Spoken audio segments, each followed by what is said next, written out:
Hello guys, this is from Intune Pro Music Center. In this video, gusto ko lang ipakita sa inyo yung audio mixer na mabibili nyo dito sa Intune Pro Music Center. Yun guys, sa loob ng box, meron siyang kasamang power supply.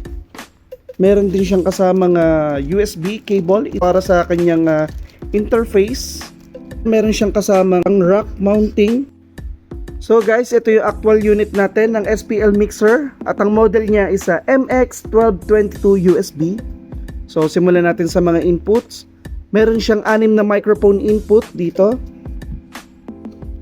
Then meron na rin siyang gain knob, may compressor knob, then may 3-band equalizer tayo dyan.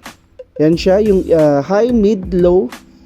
And then meron na rin tayong rotary knob para sa effects and then sa auxiliary. Then sa bandang kanan naman, meron tayong 4 na line in. Ito siya, 1, 2, 3, 4. Dalawang line in natin, nilagyan siya ng XLR. So depende kung ano yung gagamitin nyo doon, 1 at a time lang siya. Sa line in, meron tayong 3-band equalizer. May rotary knob na rin para sa auxiliary. Then sa effects, ito siya. Then may mute button din tayo dyan per channel. So ang maganda rito, nasa taas yung kanyang XLR output. Ito siya. Then meron na rin siyang RCA in and out.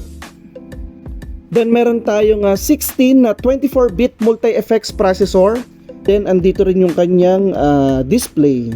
Meron tayong graphic equalizer dito na 7. Ito siya. Meron din tayong switch para sa feedback detection. So itong mixer na ito is available yan sa lahat ng Intune Pro Music Center outlets.